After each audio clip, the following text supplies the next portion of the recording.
Start with the prayer. Om Sahana Bhavatu Sahanau Bhunaktu Saha Viryam Karavavahai Tejasvinabadhitamastu Mavid Vishavahai. Om Shanti Shanti Shanti. Chinmayam Vyapiyat Sarvam Trailokyam Sacharacharam Tatpadam Darsitam Yena Tasmai Sri Gurave Namaha. Sri Gurubhyo Namaha. Hari Om. So we are analyzing the karma and karma yoga. So karma becomes a karma yoga when we bring in the Ishvara. So Ishvara Arpita Buddhi, offering to the Ishvara, and whatever I do has to be offered to the Ishvara. Then the results are given by him because he is called Karma Paladata. So results come from him, therefore it becomes a prasadam. That which comes from him we considered as a prasadam. So therefore there is an Ishvara Arpita Buddhi and Prasada Buddhi is implied in the Karma Yoga. In that process my mind gets purified. For this, for me to offer to Ishvara, I should have the devotion. I cannot offer to somebody unless I know and unless I love. So therefore, devotion is a part of implication of the Karma Yoga. Therefore we said Bhakti is required for Karma Yoga to be Karma to become a Yoga. So Bhakti, so that's why Krishna says, whatever you do, offer it to me. I take the Bhakti part and give the results whatever it is. So we understand when we go to a temple, God is only in the temple. So God has become for us only a temporal relation. So when I am with my family, she is my wife, or he is my husband, or this is his child. So these relationships are almost temporal, because whenever I encounter my wife, I am a husband. When I encounter my daughter, I am a father. When I go to the office, I am an employee. So I am playing each role in a given environment. So when I go to a temple, I am taking the role of a devotee. So therefore, there I do all the bhajans and prayers and all that, and do all that and take prasadam and come out. But what happened is, I reduced the Lord also a temporal relationship. God is there in the temple and I became a devotee in the temple, and outside I am a husband, father, teacher, husband, all those roles I am playing, and only in the temple all my devotion is. That means I have not understood what God really means. If God is only in the temple but outside the temple I am back into other roles, Lord role, the role of God also has become a temporal role. I am only devotee temporarily when I enter into the temple, and outside the temple there is no more God. And that's not what Vedanta says. Vedanta says everything is nothing but God. So I should have a proper understanding what a devotee means.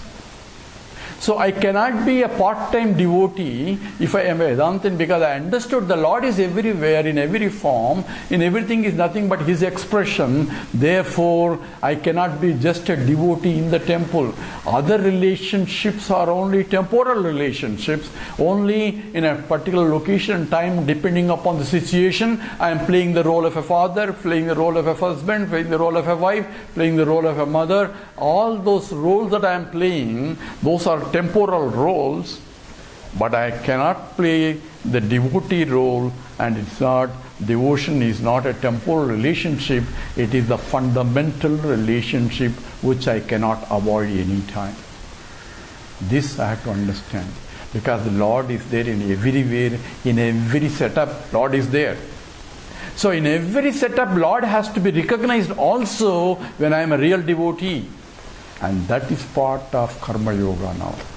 How? Because I cannot be a part-time devotee, I have to be full-time devotee. Because Lord is there in every situation. And therefore, every time I should be a devotee and my action should be devoted action.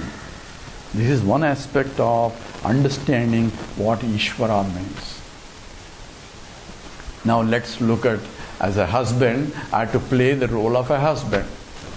So when I am encountering my wife, I am a husband. But also in the same setup, the whole setup is nothing but the Ishvara only. So I am also a devotee. So I am playing two roles here. I am playing the role of a husband, and also I have to play the role of a devotee. Because wife is there, I am a husband with respect to my wife, or a wife with respect to my husband, mother with respect to my child, or daughter with respect to my parents, all those temporal roles. But in every setup there is also Lord, because the Lord is, everything is nothing but Him only in that setup. So if I am a devotee, I have to be a full-time devotee, so I have to play two roles there: a devotee plus husband, a devotee plus mother, a devotee plus wife, a devotee plus a daughter, a devotee plus an employee. Devotee plus husband becomes a devoted husband, a devoted wife, devoted employee. So every action that I perform becomes a devoted action for a karma yogi. Therefore, it's not the wife. The wives are temporal relationship, but also I have an attitude for the God. There is also in that form, because every form is nothing but the Lord. Therefore, I perform my part, my duty, the best that I can do, and I become a full-time devotee. A devoted action, devoted husband, devoted wife, devoted employee, devoted citizen, and devoted human being. That is the understanding of Karma Yoga, where the karma will slowly lead to the knowledge also. And that is the purification of that. The question is, how do I become a full-time devotee? So there is a story.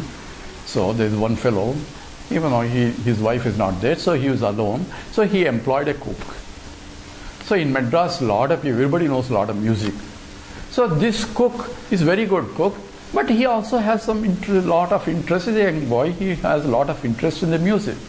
So when he was cooking, he was doing all those music also. He was singing in his own way in the kitchen. So someone visited them, says, "Who is there in the kitchen? Who is singing there?" "Oh, that's my cook. He likes music. Let him, he enjoys." So even any noise of the vessels and all that, he tries to make it according to the tune, and therefore according to the Shruti, and he is trying to sing and all that.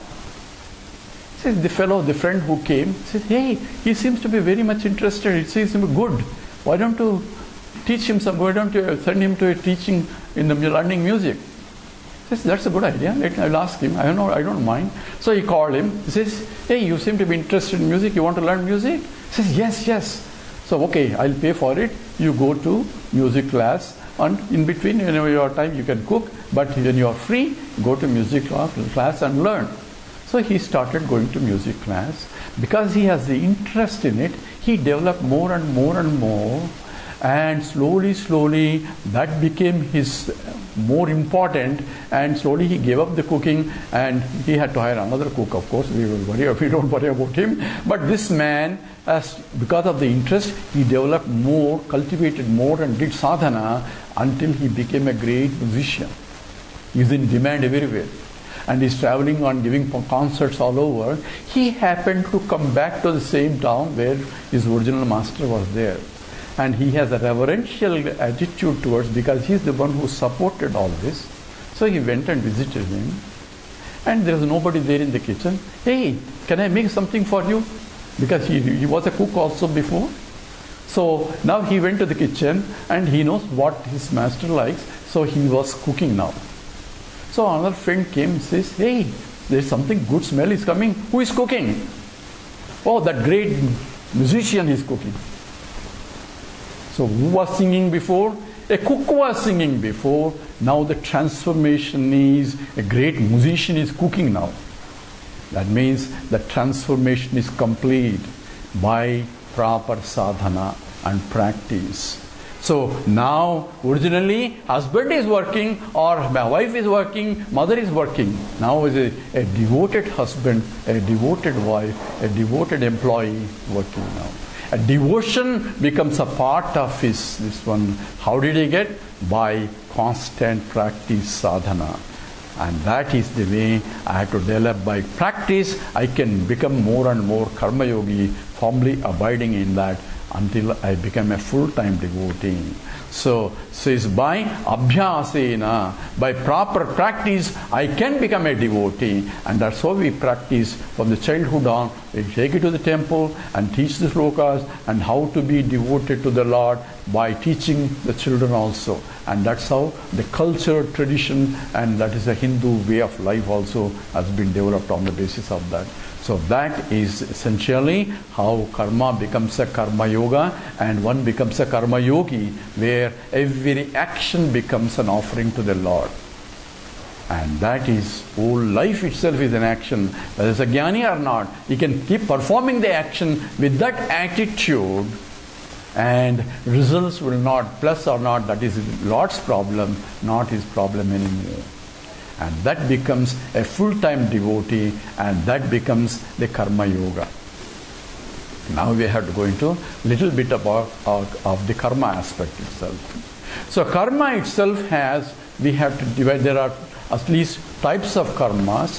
One is called nitya naimitti karma or niyamita karma, obligatory duties. Nitya naimitya karma, in that there are two types. One is nitya karma, another is called naimitya karma. Nitya karma means daily obligatory duties, and naimitya karma is occasional or the obligatory duties. So nitya karma is I have to take bath every day. So what do I gain out of that? Anything. You may get rid of things.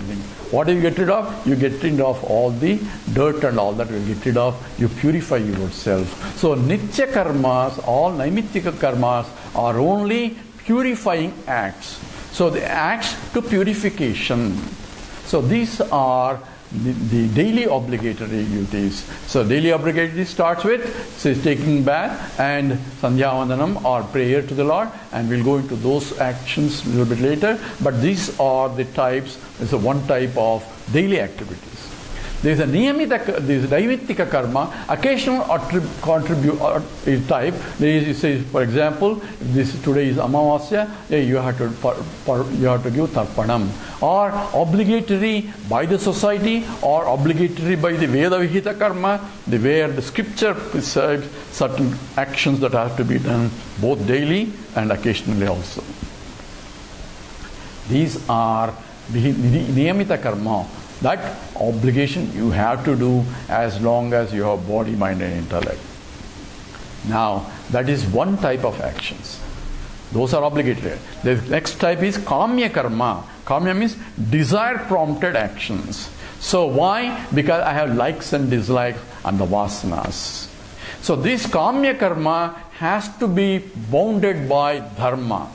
Why? Because the Purushartha, Dharma, Artha, Kama, Moksha. So these are within the limits of Dharma. So even though I may have a desires, the desires have to be appropriate. So you should not have desires. Yes, I should not have, because the jnani will not have any self-centered desires. That's what jnani is. So from tomorrow onwards, I'm not going to have any desires. That will not happen, because you already have them. So the question is, what should I do with the desires I have? Says, then convert that into Ishvara Arpita Buddhi. So now use this karma yoga to do whatever you have, even though it is kamya karma, even though it is a desire prompted action. So I want to eat, say, I like sweets very much, I want to eat laddu. This for example, not that. I gave this example and everybody started bringing laddu to my class. So it's not that. So if you want to bring, you can bring rasamalai, not laddu. So if I have a desire for laddu, so now what do? I like it. What do? So it says, okay, make a lot of it, but offer it to the Lord. So it becomes now bringing Ishvara now, even though I have desire, action is desire prompted action, I am bringing Ishvara and then offer it to him, because he doesn't have laddu vasana, so let me give it to him. So he can take anything we offer with devotion. But now, once it is given, it is now what? Prasadam.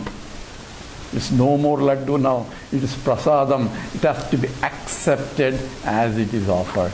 And prasadam has to be distributed to everybody. That is means, even though it is kamya karma, I had to have a dharmic karma and turn that karma into Ishvara karma, Arpita karma, to neutralize my desires. What prompted this? Because I have desire to eat laddu, but that desire now getting neutralized by offering to the Lord, and it has become prasadam. In this way, the pressure of the likes and dislikes gets neutralized. There is a story of Ramakrishna Paramahamsa. One fellow was very devoted to Ramakrishna, but he was drunkard. He was addicted to drink. So he used to bring 6-pack of beer and keep it outside because he didn't want his teacher to know that he's drinking in between. So he kept his beer bottles outside and he started listening to satsang. And once in a way he used to go out and then have a drink and then come back. And then listen again, because he is devoted to the Bhagavan and he wants to listen.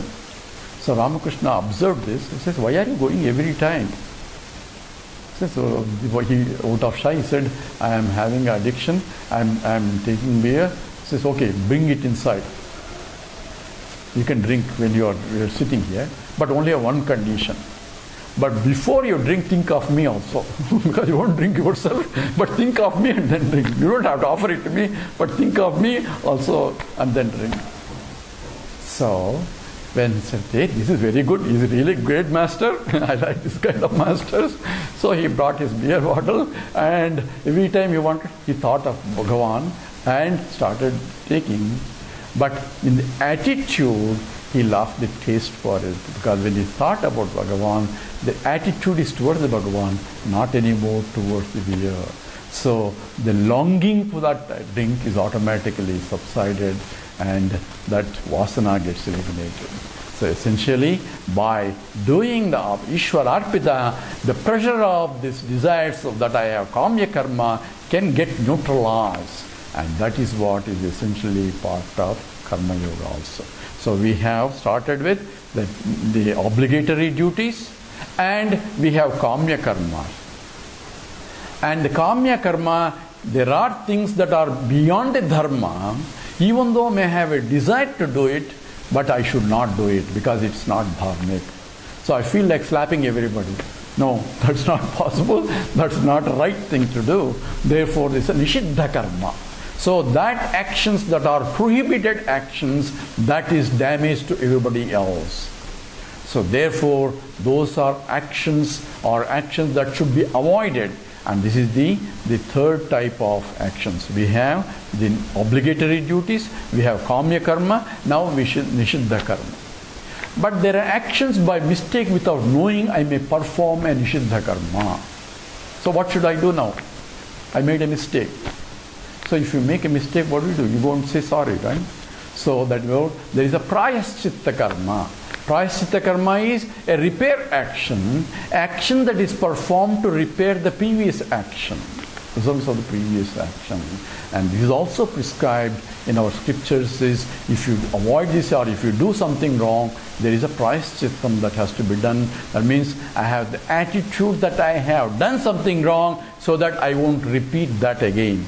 That attitude is required before you do perform the prayaschitta. Oh, I have already done, I'm sorry, therefore I don't keep repeating the same mistake again. So therefore, this is only a repair action to perform. So to give an example, remember I told you about the stone. So I throw a stone and I wanted to, suddenly one lady came in, was running in between, coming in between me and the stone.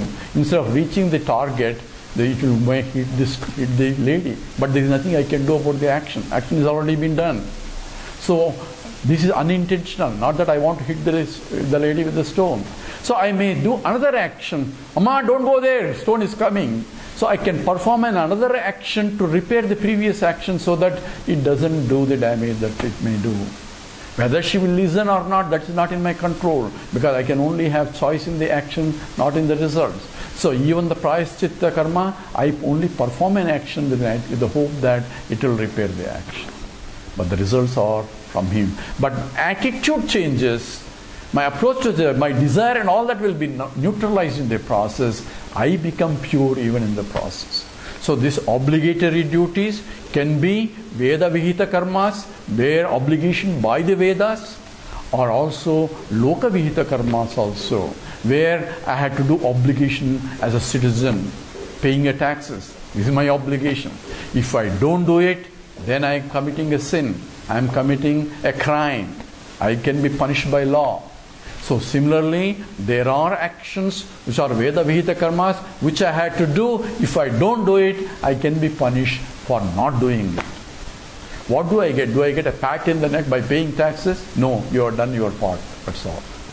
So therefore, doing my part is important. I don't get any merits for paying taxes, but if I don't pay taxes, I'll be punished. And this is called Pratyavaya Papam, where not doing it becomes a sinful action. Not doing it is a criminal action in the Loka Kalyana, in the society, where I had to do it. I had to vote. Some people don't vote. There may not be punishment for it. But there are cases where you have to do it and you will be punished if you don't do it, then you have to do it. So this is also prescribed in the Vedas also. All that, because when I am living in the society, I have to follow all this.